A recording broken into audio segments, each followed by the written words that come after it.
a gente percebe nos dois poemas. Vamos adiante. Temos agora a questão 7 e 8, adaptada do Enem, tá? Eu trago para vocês um texto. Diz o seguinte: ao ser questionado sobre seu processo de criação de Red Madness, Marcel Duchamp afirmou: isto dependia do objeto. Em geral, era preciso tomar cuidado com o seu look. É muito difícil escolher um objeto, porque depois de 15 dias você começa a gostar dele ou detestá-lo.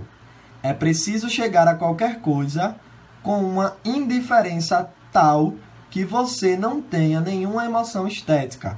A escolha do Red Mad é sempre baseada na indiferença visual e, ao mesmo tempo, numa ausência total de bom ou mau gosto.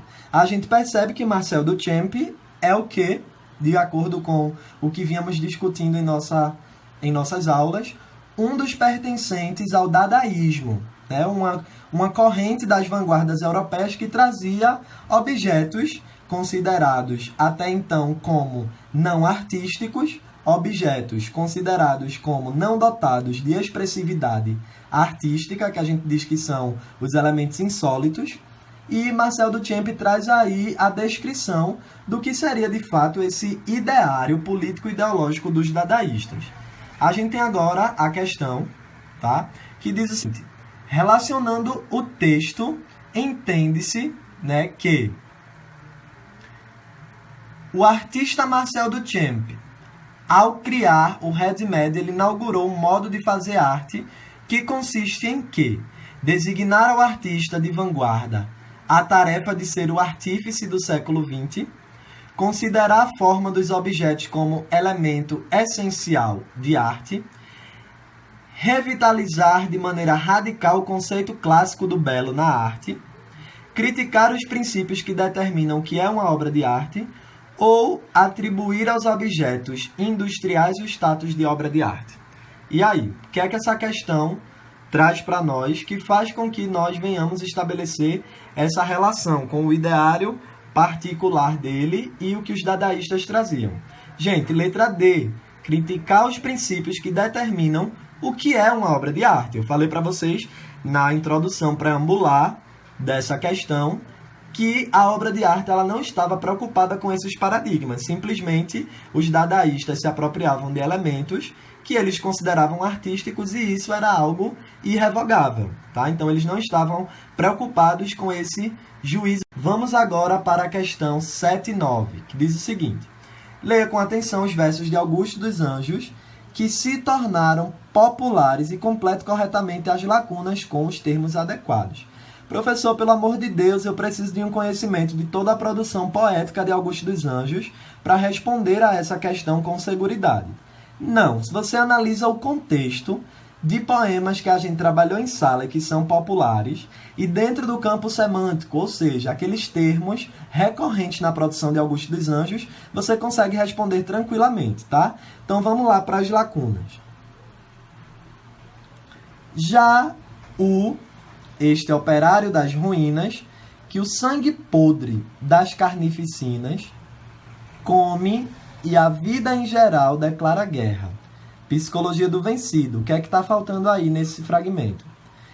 Segundo, parece muito doce aquela cana, descasco, aprovo, a chupo-a. Ilusão tremenda. O poeta, né, depois da vírgula, poeta é como a cana azeda, a toda a boca que o não prova, engana. Aí, versos de amor. 3. Pousou na minha sorte. Também das diatomáceas da lagoa. A criptograma cápsula se esbroa ao contrato de bronca deste forte, né? Budismo moderno, outro poema dele. 4. Fragmento de versos íntimos, trabalhado em sala. Toma um fósforo, acende teu cigarro. O amigo é a véspera do escarro. A mão que afaga é a mesma que apedreja. Tem poemas aí que já foram bastante trabalhados por nós em sala, então dá pra gente realizar a resolução dessa questão por eliminação, tá? Então vamos lá. A sequência correta para o preenchimento das lacunas é: letra A, verme, amor, urubu e beijo. Letra B, cupim, corpo, corrupião e sexo. Letra C, coveiro, saber, morcego e prazer. Letra D, carbono, mundo, tamarindo e vício, né? E tem uma letra E que não apareceu aí, mas que eu já adianto para vocês, não é a resposta correta. Gente, vamos para versos íntimos. Quando diz, toma um fósforo, acende teu cigarro. A gente viu em sala que o que completa essa lacuna é a palavra beijo. O beijo amigo, né? O beijo amigo. O eu lírico está se reportando a uma pessoa. Amigo aí é vocativo. É a véspera do escarro. A mão que afaga é a mesma que apedreja. Onde é que aparece aí a palavra beijo? Que a gente pode responder que o que está faltando aí nesse fragmento de versos íntimos é o beijo. Somente na letra A. Então, se você conhece esse poema, você responde a questão somente através do preenchimento de beijo, tá? Porque a gente sabe que em versos íntimos não é o sexo amigo, o prazer amigo, beijo.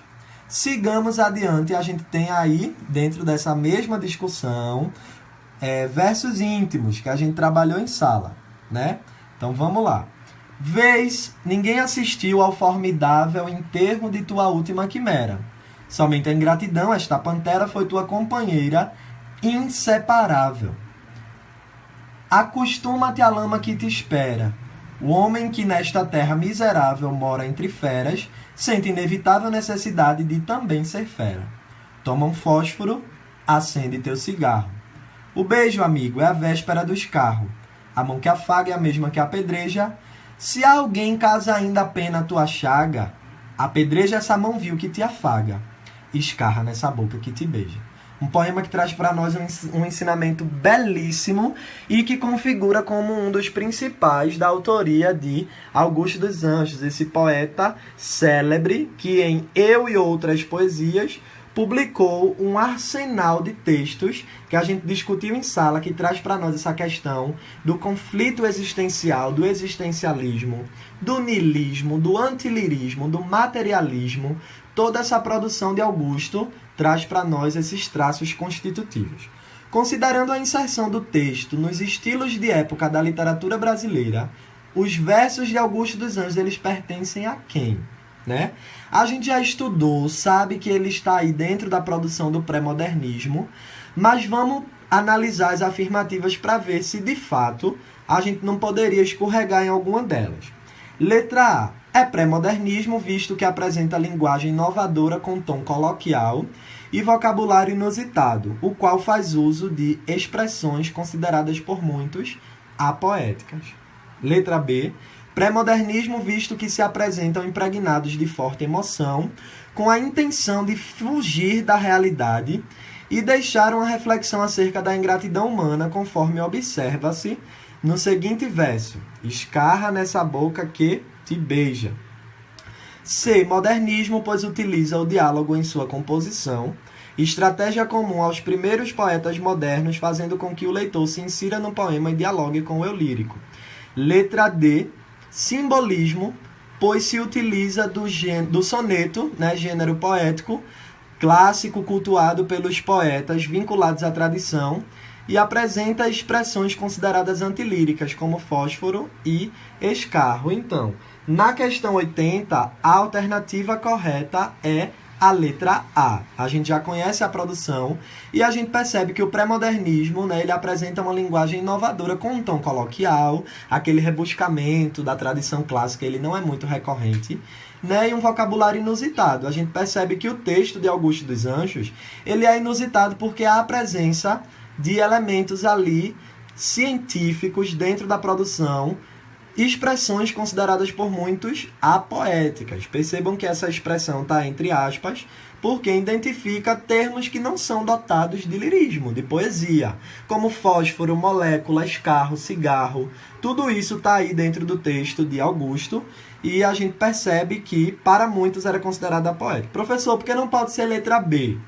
Pré-modernismo, visto que apresenta impregnado de forte emoção com a intenção de fugir da realidade e deixar uma reflexão acerca da ingratidão humana, conforme observa-se no seguinte verso: escarra nessa boca que te beija. Gente, Há uma partezinha aí da afirmativa que é correta, essa questão da ingratidão humana, mas não está dotado de forte emoção. Essa questão da emoção, do sentimentalismo, não é típico da produção de Augusto dos Anjos, né? Isso aí a gente percebe que é muito lá da questão do romantismo, fugir da realidade, né? Algo que está para além do texto.